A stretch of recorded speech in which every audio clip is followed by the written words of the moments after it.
evening, ladies and gentlemen. We've invited first class, now we're inviting executive platinum, emerald, sapphire.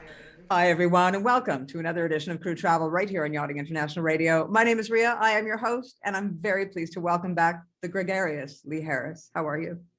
I'm very good, thanks, Ria. And gregarious, yeah, it's a good word. I like it. So, yeah, you're doing well. Another week, a good word. Well, and another week that you actually understand that word, which is quite exciting for me. I know, that's right. I think that's probably two out of about 25, so we're doing all right. Yeah, I'm trying to dumb it down a bit. That's right, yeah. Oh, I think I just insulted you there. I'm sorry. No, that's fine. I mean, if we can keep it to 4 letters or less, then we'll be all right. Right. I have to mention that Crew Travel is brought to you weekly by Blue Marine Travel, who haven't lost a passenger since Lee and I were born back in the late 1900s. And yeah, that's a good thing. It is a good thing. I mean, it was when all of the best people clearly were born. And so I hope we haven't got a young audience. Look, we all know I'm like way younger than you are. Clearly. Clearly. Clearly. Right. Anyways, moving on. It's been a good week in travel. There's been a lot of stuff going on and some good news as well. So that's kind of great. What's going on in Australia? Yeah, so we spoke about Australia last week with the news that New South Wales and Australian nationals arriving back into Sydney Airport would no longer need to quarantine from the 1st of November. Well, good news this week is the state of Victoria have also announced the same. So Australian citizens and residents arriving into Melbourne Airport as from the 1st of November will also no longer need to quarantine. Premier Daniel Andrews on Friday confirmed international arrivals will no longer need to quarantine either at home or in hotels. That's if they're fully vaccinated and test negative for COVID-19 in the preceding 72 hours before their flight. They'll then have to take another test 24 hours after arrival. There will also no longer be a cap on fully vaccinated returning Australians wishing to enter Victoria. Also, international arrivals will need to demonstrate their vaccination status with either approved or recognised by the Therapeutic Goods Administration. These include AstraZeneca, Moderna and Pfizer, as well as others used overseas such as Johnson & Johnson and the Sinovac vaccine. Children under 12 arriving with fully vaccinated parents and people with a valid medical exemption will also not be required to quarantine. Now, for unvaccinated people and international arrivals who do not meet the new entry criteria, these will be capped at 250 per week as it is at the moment, and they will also need to quarantine at a hotel for 14 days at their own expense. Yes, the same cost it will cost them to rent an apartment for 6 months, but whatever. Exactly right. And I'm sure the food they get is amazing. Yeah, it's like cafeteria food, from what I understand, is just awful. Unbelievable, right? You pay top dollar, or yes, dollars in Australia, and you expect, at least something edible, but no, you get cafeteria food that you'd find in the hospital. You might as well just go straight to the hospital for that matter. Yeah, it might be easier. Just cut out the middleman. I know, right? Oh, so sorry, Australia. Governments. No, I'm not going to put a pink hat on you today. No. It suited you. It suited you. What's going on in the UK?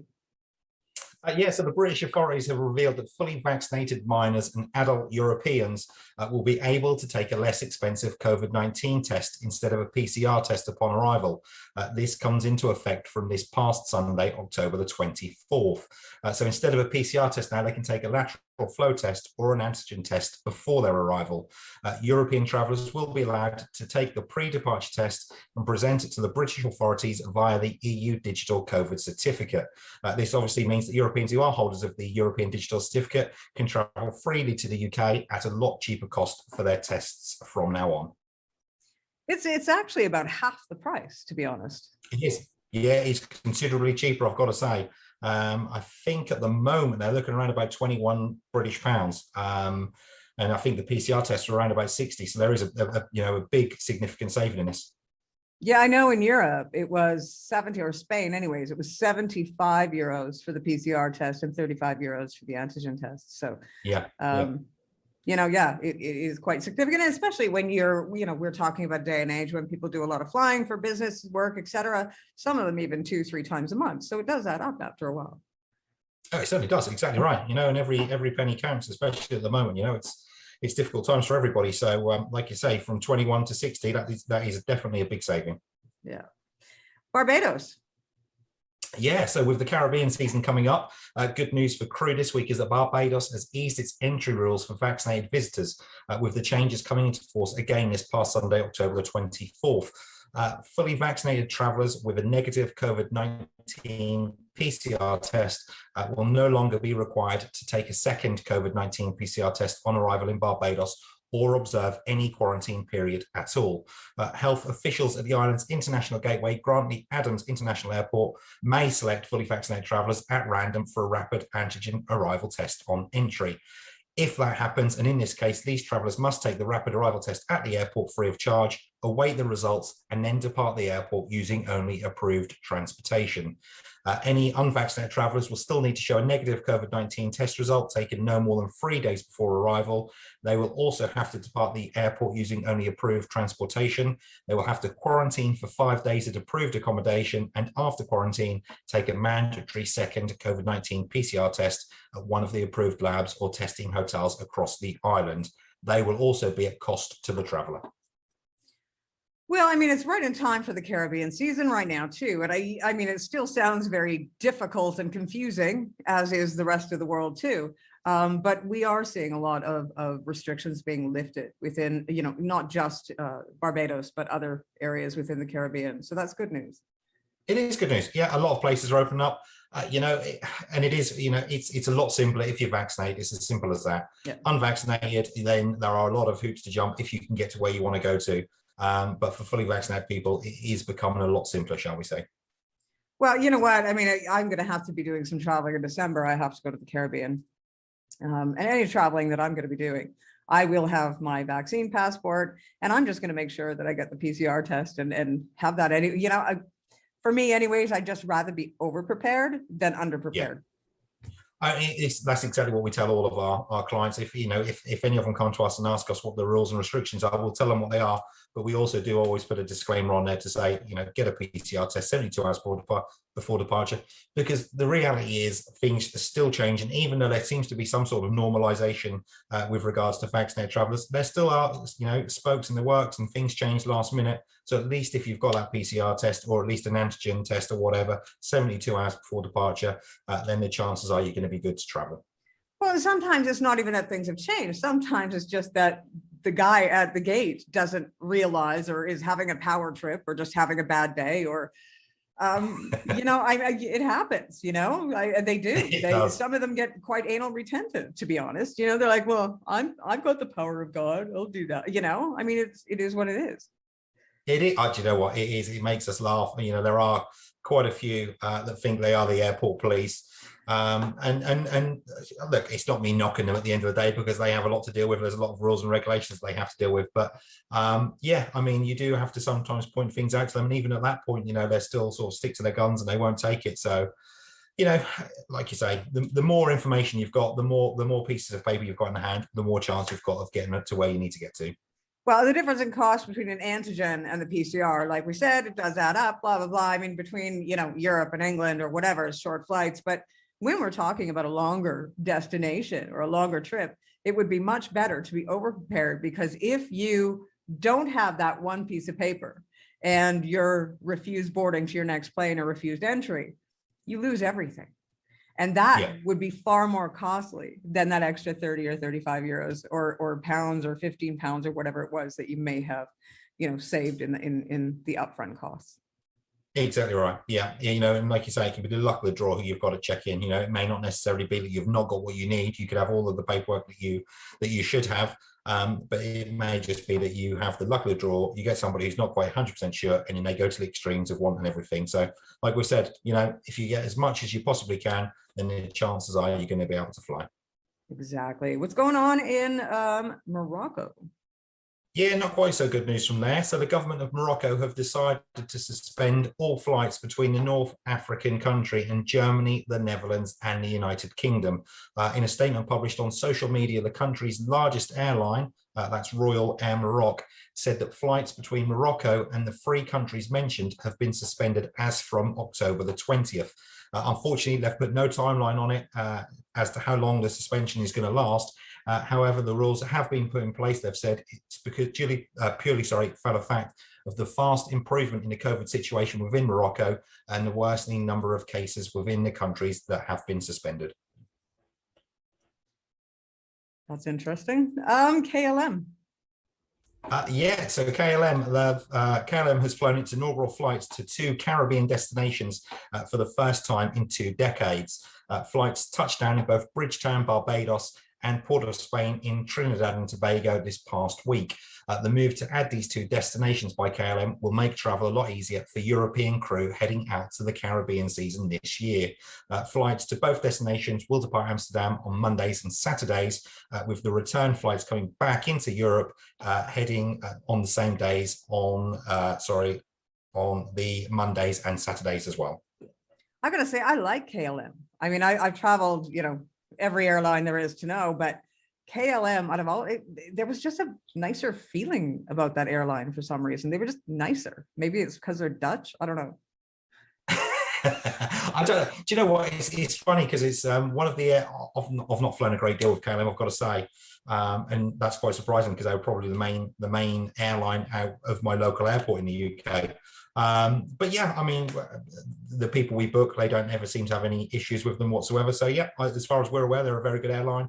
And they've got a good network. So especially, like we say, for European crew who need to get to the Caribbean, there's definitely some very good options there for them.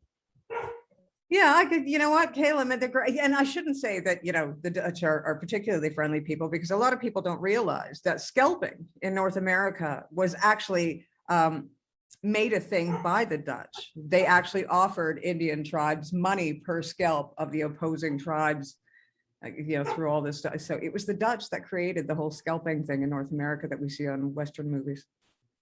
Look at that, you learn something every day. You're just a fountain of knowledge, Ria. Of completely useless knowledge, but hey, it's knowledge. Right. KLM, good airline. I like them. And I'm sure they're not going to scalp you on the airplane. I'm pretty sure. You never know.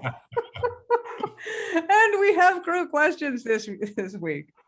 Yes, we do. So we received a question this week from Paul.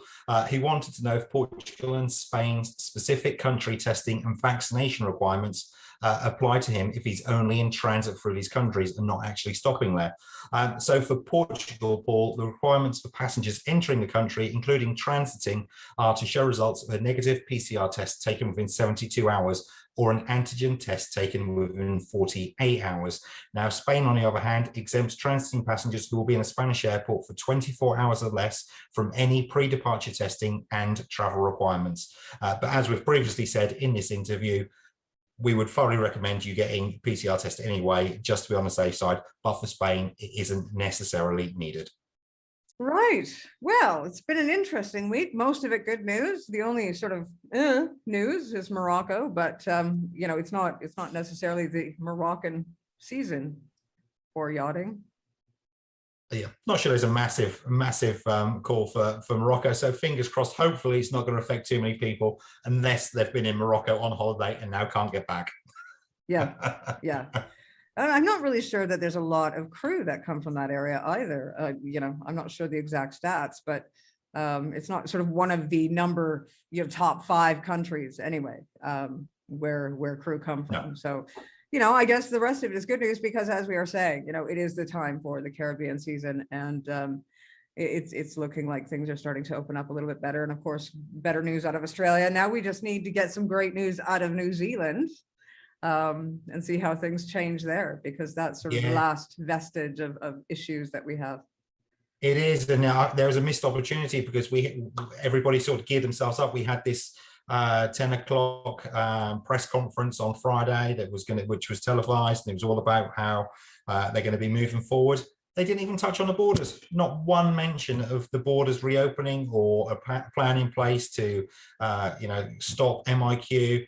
And everyone was, I've got to say, everybody came out very severely disappointed, because it was definitely an opportunity missed where they could have told us sort of a plan as to when we're looking at, or a plan of how we can stop MIQ and people can self-isolate at home. No, nothing. Didn't even touch on it. So yeah, a lot of very disappointed people.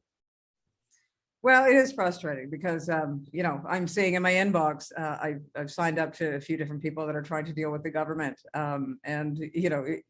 It just seems to be being brushed underneath, the rug, as it were. It's just not something that's as important as it should be. And I think it's quite funny in a sort of like ironic way. I need to clarify that. But we are seeing shortages on shelves in the UK. We're seeing shortages on shelves around the world. And it all comes down to seafarers and maritime workers. We're not going to see those shelves filled up anytime soon unless we start seeing the shipping industry looking after its own. And it's just not, these people need to be looked after. They need to be taken care of, or we're not going to get whatever products you want from point A to point B. That's just the simple fact of the matter. Exactly right. I mean, there has been, I've heard people saying here that, you need to start buying early. Christmas is coming up soon. There's going to be shortages on the shelves and all the rest of it. Well, you're not even letting your seafarers back in the country. So, you reap what you sow, I suppose, at the end of the day. Yeah. I mean, people just don't think about them. And that's, I think, partially why, I continually bring that up on this platform, is that we really need to reiterate, it's not just yachting. It is shipping. We have to talk about these people. We have to continually talk about these people, because even after this crisis is over, we need to talk about it in general. Just, even before COVID happened, the maritime workers nobody talks about them. I mean, you hear about truckers for sure, but you don't hear about the people that work in shipping, and they're just maybe even more so important than truckers. So, we got to keep talking about them and make sure that they get, equal employment opportunity, as it were, as far as coverage, as far as insurance, as far as, repatriation, everything. Exactly right. Totally agree. I've said all along, how long we've been doing this sort of, 19 to 20 months. I can't express enough, the gratitude that we need to show these people. And like I said before, doctors and nurses and everybody else, they all deserve the platitudes as well. But they're the forgotten voice, they're the forgotten people in this pandemic. It's almost an out of sight, out of mind thing. They're out at sea, it's fine. We haven't got to worry about them because all the stuff is here at the moment. But we're now getting to a point where it's not that easy. You're now starting to see shortages and all the rest of it. Is this going to be the time that people do actually wake up and realize that these people are putting they're putting themselves out there and on the line, not being able to get home to see family members, so we can have the luxuries that we have? And I'm not sure people still realize quite how important seafarers are, with regards to the world trade. Well, and some of the worst human atrocities are happening at sea. People are being stuck on boats that they're just supposed to be, captain. I read a story, a captain has been stuck on a boat for 1.5 years now that isn't his. He was hired to be the captain. The owners have abandoned it. Now countries are grabbing a hold of the captain, trying to keep the captain, take the captain into custody. For what? He's just some guy that was hired to do a job, did his job, and then was left abandoned. And so he's the one that's on the hook for whatever atrocities that the owner of the vessel, has committed. It just makes no sense. It makes absolutely no sense. And someone really has to take a look at it and fix the things that are wrong within the industry. Exactly right. Totally agree. They should be. I know that. And like you say, you've signed up to things. I've signed up to things. I can see some great work going on in the background. It's just the governments have now got to look at it, and start taking it seriously. I'm not saying that governments, I know they've got a hard job to do. This is, unprecedented situation, all the rest of it. But it doesn't mean to say just because it is unprecedented that you can forget about people who are out at sea and haven't been at home for 6, 12, 18 months at all. You've got to take it seriously. You've got to look after these people because they are the lifeblood to a lot of countries. And also a lot of industries. Well, it's not just their industry as well. Obviously, the parts and labor and everything else that's got to go into things comes from them as well. So Yeah, Look, at the end of the day, this COVID pandemic would not have been looked after. The doctors and nurses wouldn't have had anything to do their jobs with if it hadn't been for the shipping industry, period. Exactly. Yeah, totally agree. So, no more needs to be said, really, because it is such an issue that needs to be addressed. But Yeah. Lee, I have to say, as always, it's a pleasure, and I will not put a princess hat on you today. What are you gonna put this time? Cowboy hat? No, I'm not putting any hats on you this week because you weren't funny enough. Oh, right. Okay. I'll try harder next week. Right? Yeah. I know. If you want a hat, you've got to give me a reason to give you a hat.